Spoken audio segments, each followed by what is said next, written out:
It has been a week, hasn't it? I mean, just filled with a lot of emotional ups and downs.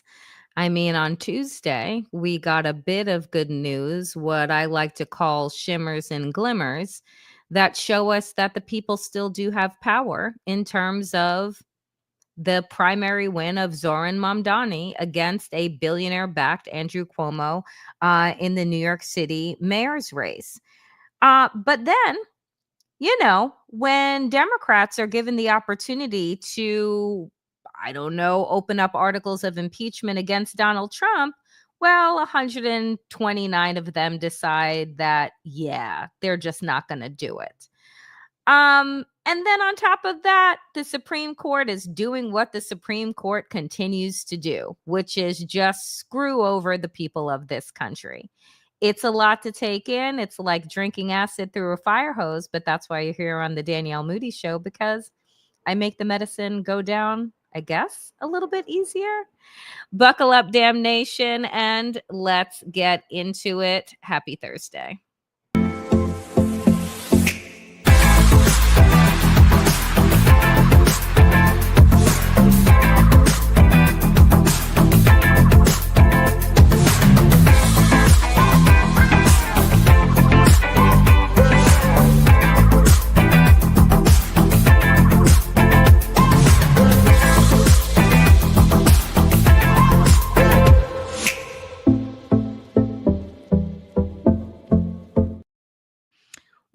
Welcome, dear friends, to the Danielle Moodie Show. It has been a wild week in America, but what else is new? I don't know how y'all are tending to your nervous systems, but I know that mine has been going through it. Needless to say, this week we had a little bit of joy with recognizing that the people still have power when it comes to voting, at least on a local election. And that was in the New York City primary race, where progressives went head to head with the establishment. Zoran Mamdani went head to head with billionaire backed, disgraced, sexual deviant Andrew Cuomo, who was backed by Jim Clyburn. Yes, Representative Jim Clyburn, who was backed by Bill Clinton. Yes, that Bill Clinton, who was backed by Bloomberg. Yep, that Mike Bloomberg, and whose PAC received $25 million. And guess what? It was a waste of fucking money because the people of New York City didn't want to be gaslit anymore and actually wanted to have somebody that would fight for them instead of against them to, appease their donors. Nonetheless, as all that's happening in New York City, we know that Donald Trump thinks that he can run diplomacy vis-a-vis his broke down social media platform and call for a ceasefire. But I don't know if Iran or Israel got the fucking message. Nonetheless, here's what we do know to be true, dear friends, which is that it's supposed to be the job of, I don't know, Congress to declare war and drop bombs. And we know that several presidents, including Obama and Biden, have been ones to skirt around that, little baby provision. However, we also know that Donald Trump uh, is a fucking criminal, right? And we know that to compare him to Obama and Biden would be just a false equivalency, which is what Democrats are good at. But when Representative Al Green, Representative AOC bring articles of impeachment against Donald Trump for his illegal bombing and war in Iran, what do you think the establishment Democrats decide to do? Anyone? Anyone? Bueller? Well, 128 Democrats crossed the aisle and helped Republicans block AOC-backed bid to impeach Trump over Iran strikes. Lacking support from party leaders, Representative Al Green and progressives bid to launch punitive inquiry over Midnight Hammer bombardment fails. It is like, why do we even bother? And I mean, not why do we even bother bringing articles of impeachment, but why do we even bother having hope that Democrats are not going to stab the people in the back? Like, you know, it's really interesting to me, right? That here we have the bulk of the House Democratic caucus voted down an effort to launch impeachment proceedings against Donald Trump on Tuesday, joining a unified House GOP because, of course, the only fucking party that shows unity is the GOP. Democrats, however, are fucking discombobulated and fractured across the board and have been because they, the Democratic establishment, want somehow for the party to move further to the middle, which when you're dealing with an extremist regime, there is no middle. And instead of actually listening to the people and hearing the grievances and recognizing that there is no such thing as being an adult in the room when you have a madman in office, it doesn't make sense to me why in this day and age you would side with Republicans on a fucking thing. If the party, the Democrats, if party members are offering up legislation that is about getting in the news the illegal actions of this president, either you don't know how media works, which is obvious, they don't know how to change a narrative or lead a story, but on top of which, you side with the very party that is destroying our Constitution, that is destroying our day-to-day lives, and you don't see an in or an opportunity here to do what's right. So, led by Representative Al Green, dozens of House Democrats, including Representative Alexandria Ocasio-Cortez, voted on Tuesday in favor of beginning an impeachment inquiry into Trump's strikes on 3 Iranian nuclear facilities over the weekend, a move with numerous Democrats, as well as Representative Tom Macy, a Republican, said was unconstitutional. But the majority of their caucus was against such a response to the announcement of U.S. involvement in Israel's war against Iran, which many Democrats have seemingly not been able to condemn outright. Why is that? Why is that? Oh, that's because there are as many war hawks on the side of Democrats as there are on the side of the Republican Party. And today, earlier today, Wajahat and I, on a special edition of Democracy-ish Live, sat down with Representative Ro Khanna, who was one of the 128 who voted against articles of impeachment. I'm going to play you a clip because I asked him, right, why would you do this? Why would you not vote for impeachment here? I don't understand it. And I want you to take a listen to his response. The full video is up now. Representative, I appreciate that response, but what is very clear from the polling, what is very clear from actually talking to people on the streets, Democrats, is that Donald Trump, we're not just talking about introducing articles of impeachment on Donald Trump for what he's doing in Iran. We're talking about introducing impeachment articles of Donald Trump for what he's been doing in the United States that clearly goes against our Constitution, that it clearly is about kidnapping people from their homes, on the street, in their places of business, that has been essentially deputizing the Proud Boys and other white nationalist groups in order to increase the amount of violence against marginalized communities in this country. And so when you look at this, yes, I hear you when you're naming and listing out what Obama and what Biden has done, but there is no comparison in the domestic terrorism that Donald Trump has been creating in this country. And so when you take that into consideration and you see the millions of people in the No Kings protest that came out in this country and around the world, how is it that you can sit conscionably and say, oh, now is not the time to introduce articles of impeachment and show the people of this country and people around the world how serious it is, the crimes that Donald Trump is committing? Well, I totally agree with you. The total violation of every constitutional right when it amassed ICE agents tackling even American citizens, detaining people without due process, violating individual civil liberties. I voted against the Lake and Riley Act. I was because when a lot of other Democrats rushed to support the Lake and Riley Act, because I believe people here should have due process. And if the articles of impeachment were considering standing up for our civil liberties and saying that we can't overreach on matters of the Constitution and deport people without due process, then that would be a very different matter. But that was not what that article of impeachment was.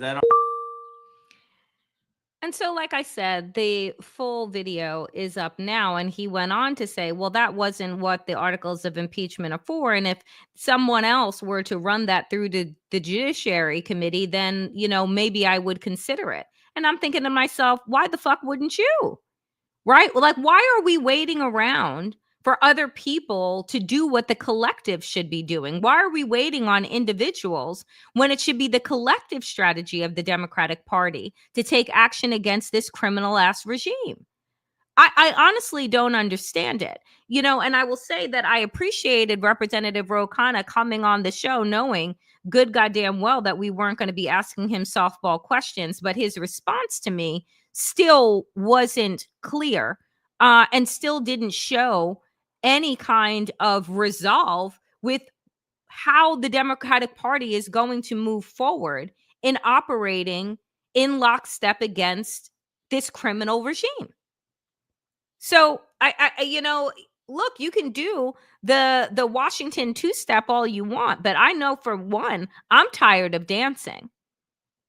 So I know that as we watched the millions of people that were out at the No Kings rally, that they are tired of it too. And I could tell this Tuesday in New York with the Democratic primary that New Yorkers are fucking tired of it too.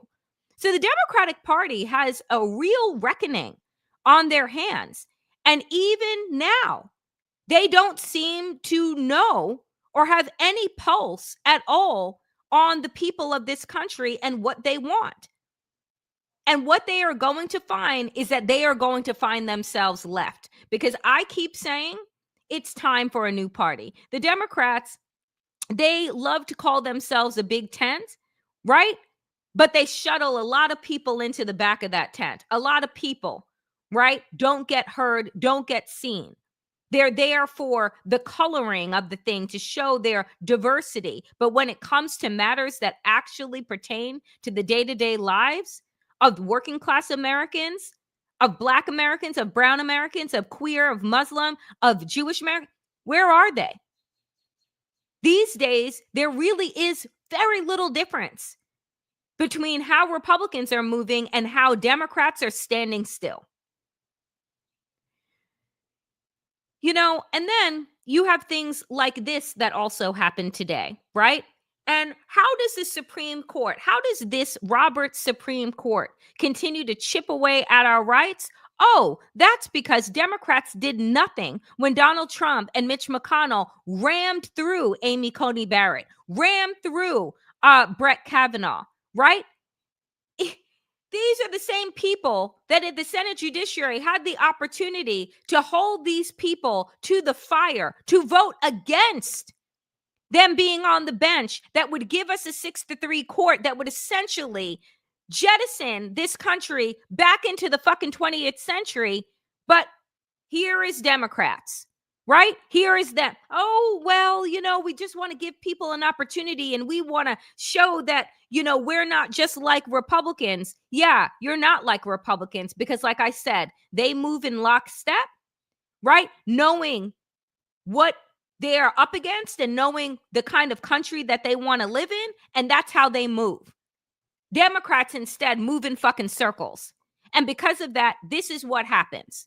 Supreme Court paves way for South Carolina and other states to defund Planned Parenthood. Decision could, or the decision actually 100% will, embolden red states in the U.S. to block clinics that provide abortion from receiving Medicaid funds. Because here's the thing that I want you to understand as well. Planned Parenthood, as I know many of you watching already know, doesn't just offer abortions. They offer OBGYN care, full care, right? Checkups, pap smears. They offer cancer screenings. Planned Parenthood is in places sometimes where hospitals are not, particularly in those that are in rural areas. Planned Parenthoods have already been shut down in these places with their bullshit abortion bans that were triggered to be shut down as soon as Roe v. Wade was overturned. But the Supreme Court, just to make sure that poor women are not able to get care, just wanted to put another nail in their coffin. The U.S. Supreme Court has paved the way for South Carolina to kick Planned Parenthood out of its Medicaid program over its status as an abortion provider. A decision that will embolden, as I said, red states across the country to effectively defund the reproductive health care organization. The case, Medina v. Planned Parenthood, South Atlantic, centers around a 2018 executive order from South Carolina's governor, Henry McMaster, that blocked clinics that provide abortions from receiving Medicaid reimbursements. Medicaid is the U.S. government's main health insurance program for low-income people. About 80 million people rely on it. And, just speaking of which, who I haven't talked about in a long time because, why bother? But the other day, when Glitch McConnell, was asked about the Medicaid cuts that are going to hurt his state of Kentucky, that are going to hurt people, his constituents, you know what his response was? It was pretty much the 2025 version of Marie Antoinette, Let Them Eat Cake, where he said, they'll get over it. Will they get over it? Because they should have gotten over you as their lackluster, mealy-mouthed fucking devil of a senator in the time that you have been in office decade after decade after decade, doing not a fucking thing for the state of Kentucky. Which, by the way, I'm pretty certain if we look at the metrics of how Kentucky ranges in terms of healthcare, education, et cetera, I'm pretty sure you're circling the fucking drain.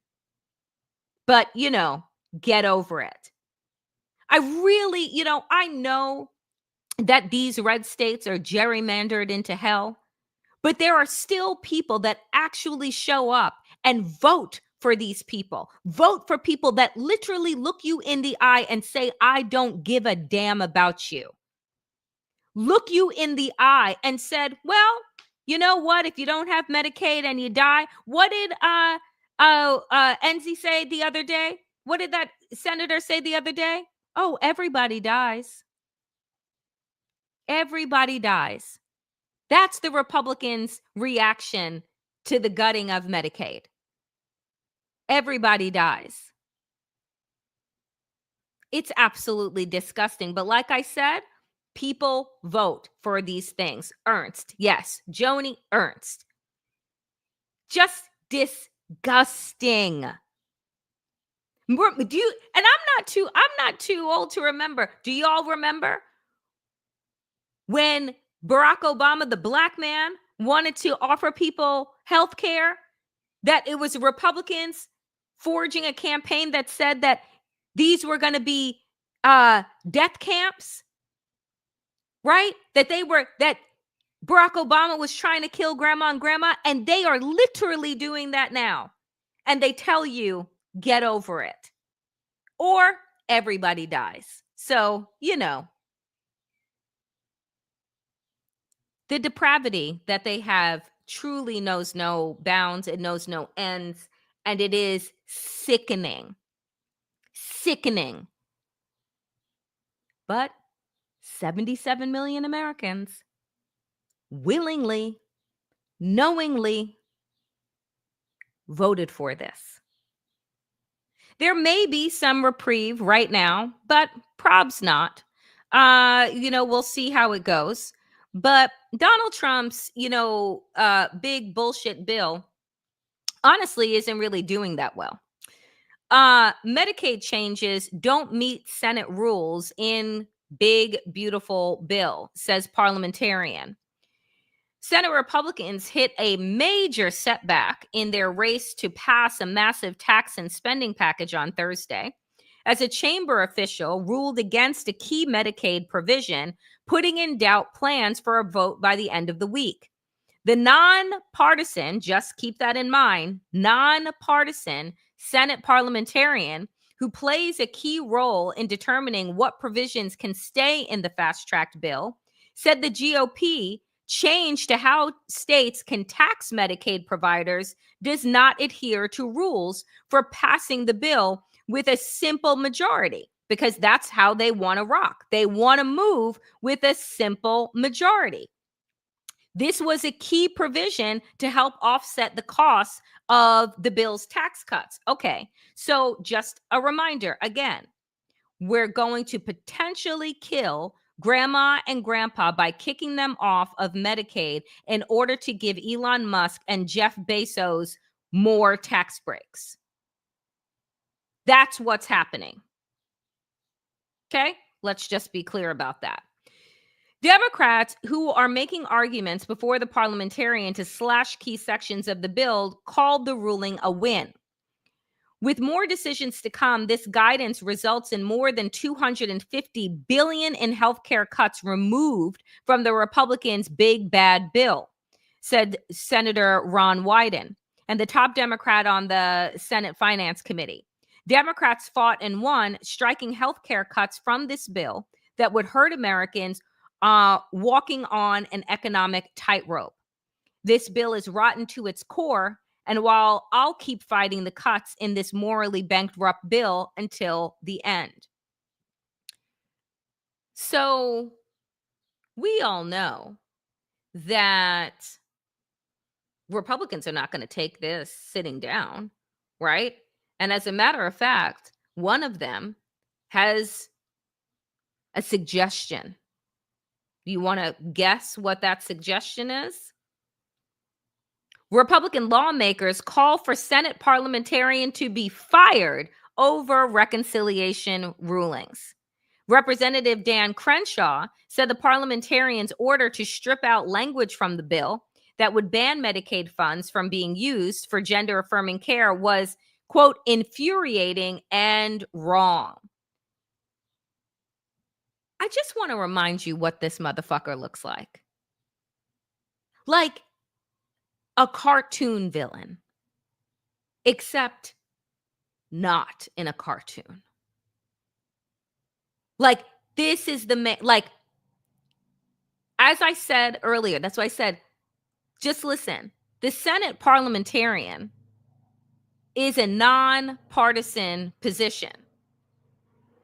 The decision was not made because, oh, I don't like Republicans. It's made because y'all don't follow the fucking rules. And if you want to expedite this process, meaning that you don't want to have to meet the 60 vote threshold and you want to pass it with a simple majority, 50 plus 1, then there are certain provisions that you can't have in there because they will not pass. But who cares? Republicans just say, fire everybody. Fire everybody that doesn't agree. Everybody is a communist. Everybody is a socialist. No one agrees with us. Wham, wham, wham, wham, wham. You know, for as much as they talk about masculinity, I wish they would get a pair of ovaries, you know, and actually show like they could handle some shit. Because these small men, they certainly cannot.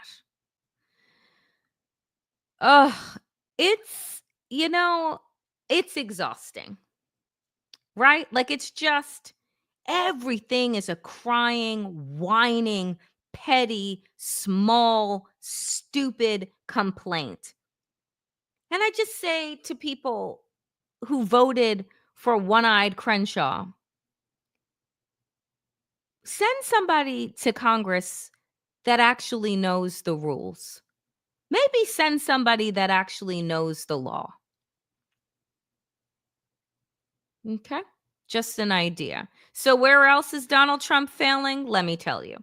So, Republicans were also forced to remove sale of public lands from the budget bill because nothing says, America is for sale than literally taking our public lands that are for all to enjoy and putting them up for auction to the highest bidder.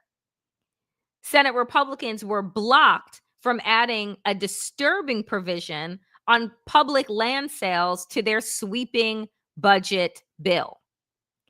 As a budget reconciliation bill, the Republicans' bullshit bill can pass with a simple majority. Like I said, rather than 60 vote hurdle needed to overcome a filibuster. However, it is subject to certain constraints. Under what is known as the Byrd Rule, provisions that are unrelated to the budget get the chopping block. Accordingly, Senate Parliamentarian Elizabeth McDonough has in recent days been stripping certain extraneous provisions from the plan.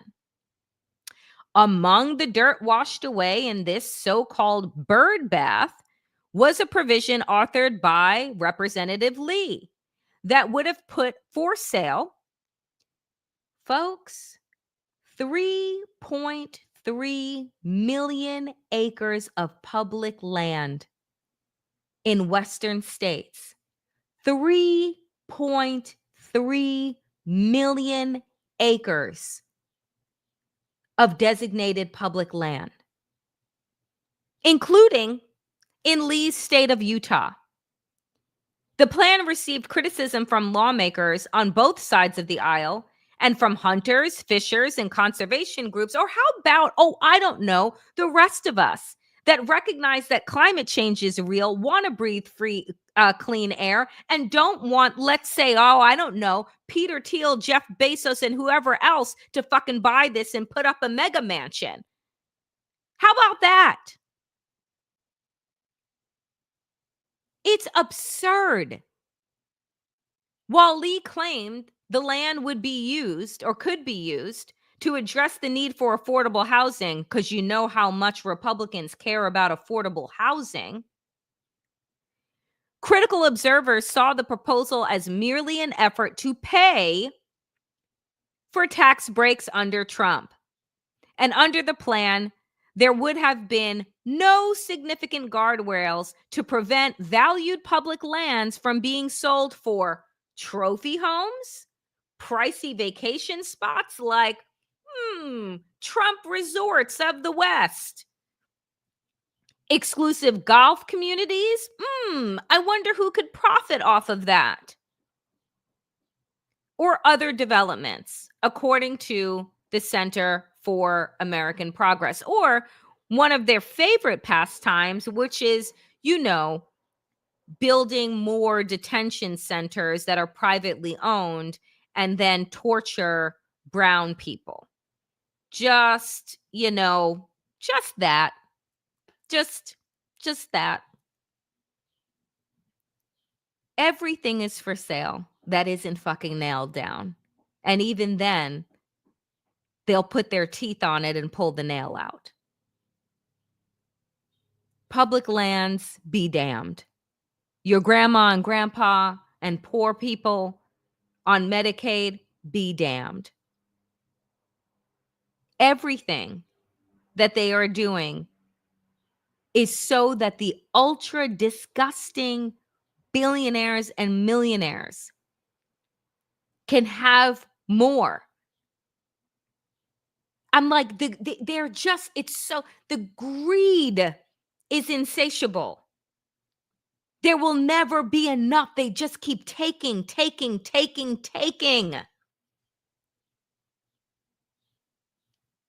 It's obscene. You know what else is obscene? This. I swear. CDC vaccine report cites study that, guess what? Does not exist. Says scientists listed as the author.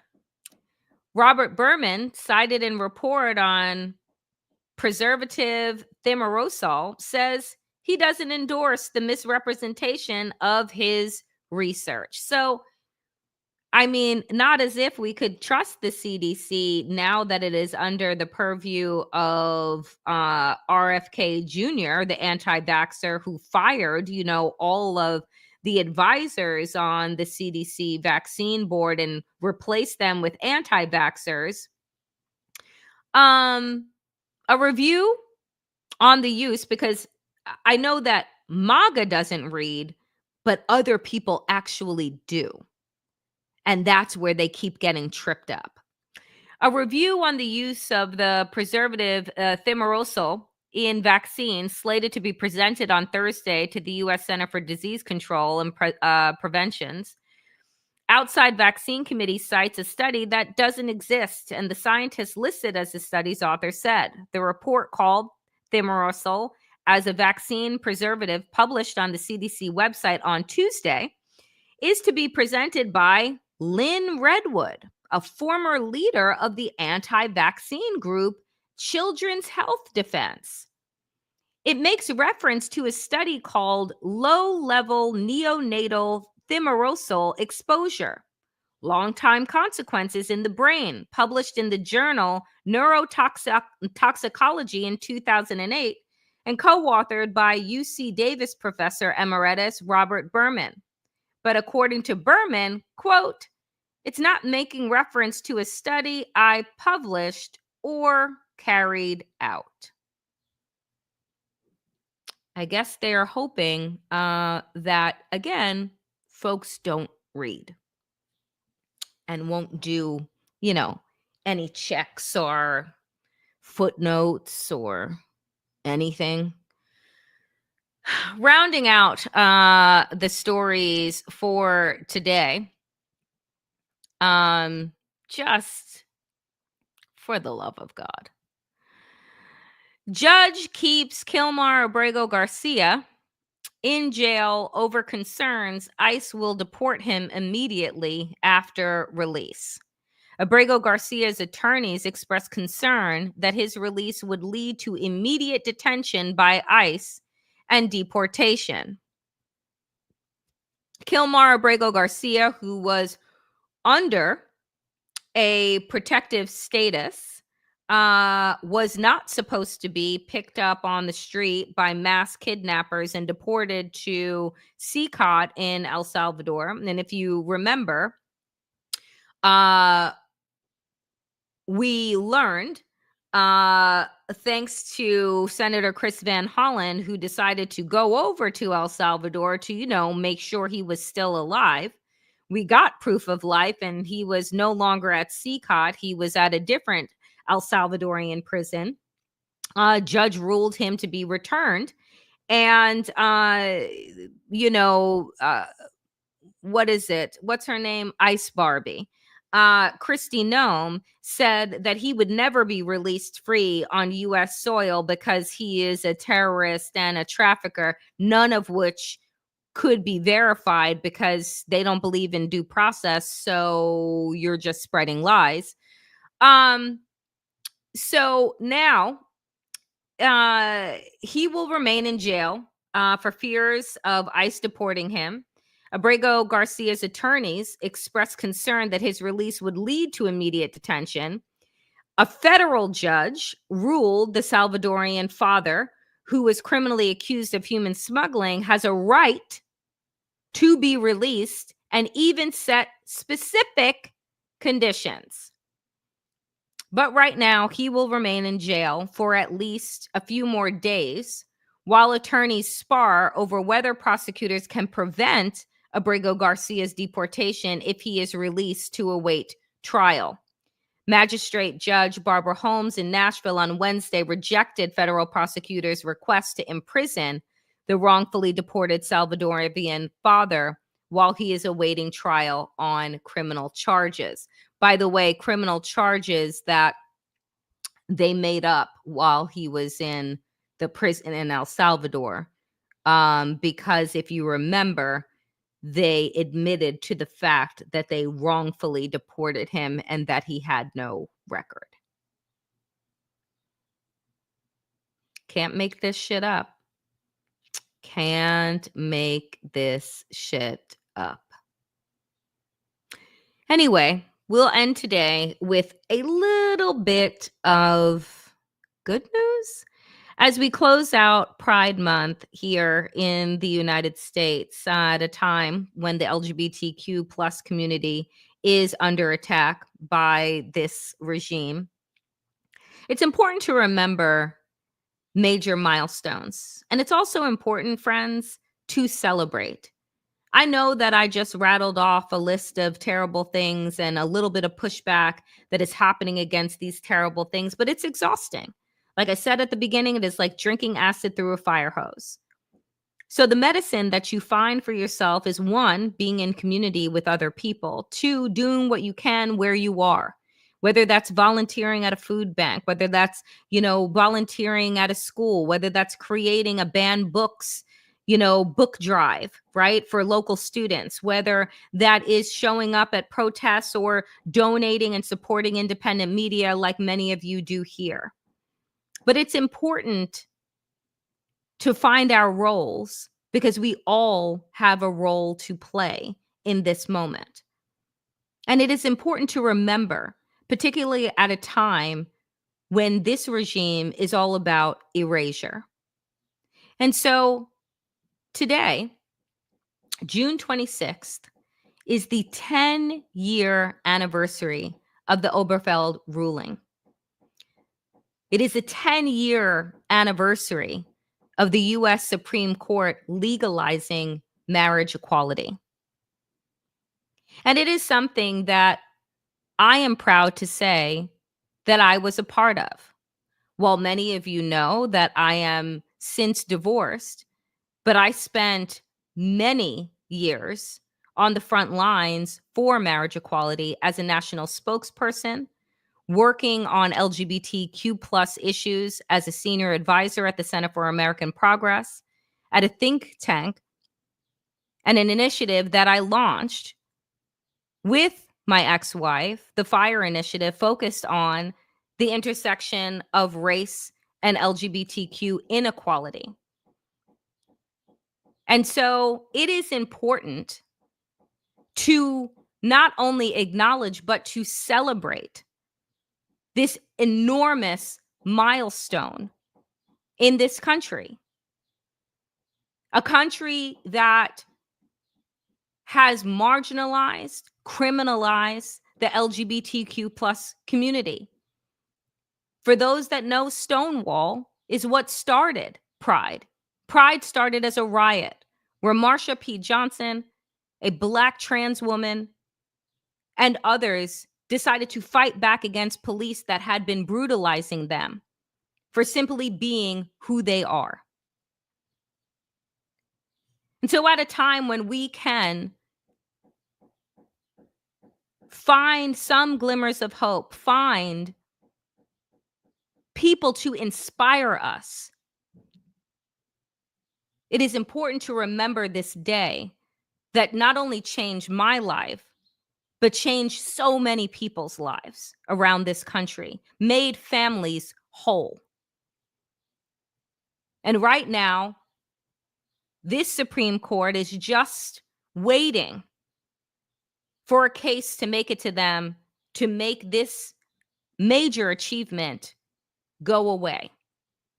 You don't have to be queer in order to fight for the rights of all people, to live with dignity, to love whom they want, and to be who they are. So as we close out Pride, give thanks and remember those who fought and didn't see this day.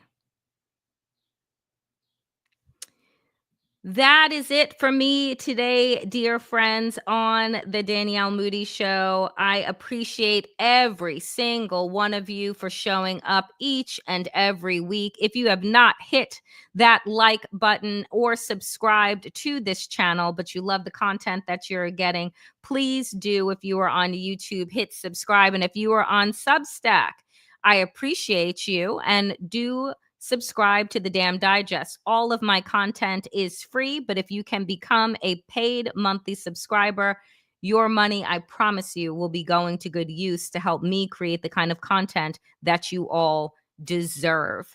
Folks, I will be back, and I want to thank those that donated today. Benjamin, thank you for the $10. Susan, thank you for the $2. K-Dub, thank you for coming in with $10. Really, truly appreciate you. My God, PJ, you keep coming in heavy. Heavy, heavy. Thank you for the $49.99.